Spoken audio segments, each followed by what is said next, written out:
perception et cognition, connaissances clôturées et restreintes. Notre perception de la recherche d'un sens à l'existence est assez limitée, purement mécanique, et la même chose se applique à notre esprit. La connaissance, la véritable vision avec les yeux de Dieu, transcende ces fabrications, ces murs que nous maintenons dans l'obscurité. Il existe cependant, méconnue de la majorité, une construction de référence fondamentale et diamétralement opposée de l'existence, non seulement dans l'état d'esprit général, mais plutôt dans la recherche existentielle subjective de sens. Une dynamique de dissolution amoureuse de tout fait supposé, provenant de la création absolue et augmentant en intensité. Au final, presque rien. Parce que ce que nous pouvons absorber, stocker et reproduire sous n'importe quelle forme est toujours fondamentalement lié aux possibilités de trouver l'information à notre disposition. Nous sommes vraiment le plus petit lumière de nos capacités cognitives, comme le montre le consensus général de connaissance. Nos seules capacités purement techniques, l'ouïe, le champ de vision et les organes sensoriels, ne représentant dans leur potentiel qu'un dixième de ce que la nature serait capable de créer instantanément.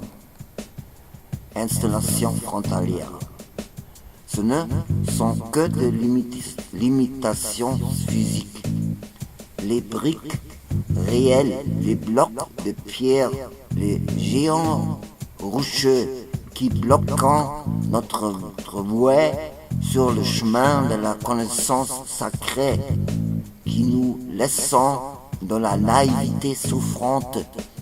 Ce sont les limitations que nous nous sommes imposées, en accord avec la doctrine sociale, avec les caractéristiques fondamentales de notre système de pensée. Nous avons abandonné notre liberté au profit des hiérarchies. Divise dans les plus petits détails. Nous pensons de manière limitée, petit, et ce faisant, nous sommes entrés dans un rôle douloureux de jugement, dans les rejetons, les préjugés, les prémices, les paraboles et les algorithmes de base, à l'aide de ce que nous retravaillons. Une fois de plus, nos informations que nous filtrons déjà automatiquement dans le sens égotique correspondant de l'autonomie, de la peur et de la séparation. Nous voyons comme notre vie. Toute évasion de ces entraves auto-ajustables, elles sont toujours parfaitement camouflées, astucieusement cachées, semble impossible. Faites preuve de bon sens. Cependant, nous nous trouvons désormais dans l'excellente position de pouvoir décrire notre situation très clairement. Nous pouvons reconnaître plus que simples tendances. Nous pouvons voir des modèles qui pointent très clairement dans une direction, même si elle n'est pas encore compréhensible. Et nous sommes également en mesure d'utiliser notre raison pour vraiment comprendre. parce que le chemin dont l'ego veut nous cacher le début, parce qu'il signifiait sa fin, est en contraste total avec les structures de pensée de l'ego, qui n'est que pur chaos et drame complètement rationnel. Résolution de problèmes. Une manière très simple d'aborder le problème conduit au terme absolu qui peut nous servir de point stable. La raison pour montrer que le quelque chose qui peut être en fin de compte responsable de la création doit être une force absolue. Le pouvoir créateur doit être absolu. Spinoza, Kant et Schelling se livrent ici à des abstractions sans rapport.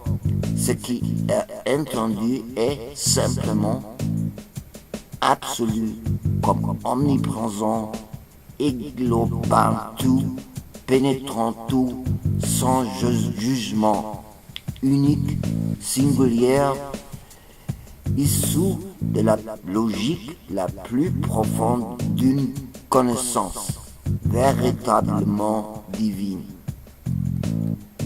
Seul amour est absolu.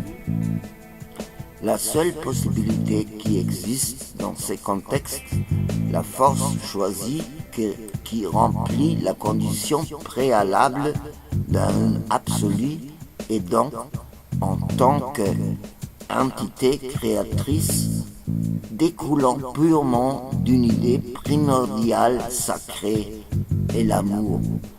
Aucun autre mot, aucune autre chance, aucun autre sentiment, rien d'autre que ce qui incarne l'amour véritable et réel, par opposition à toute forme d'amour social, ne peut être absolu.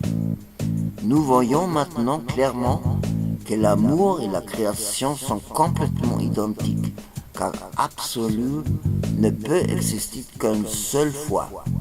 Il n'y a, pour la raison la plus pure et la plus raisonnable, aucune autre option.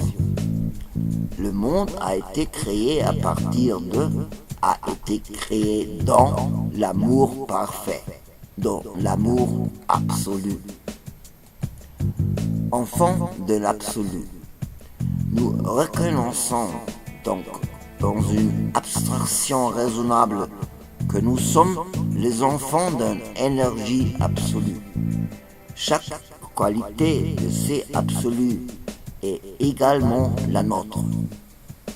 L'absolu, en tant qu'unité englobante, ne peut être transmis que dans son intégralité. Nous sommes l'amour pur.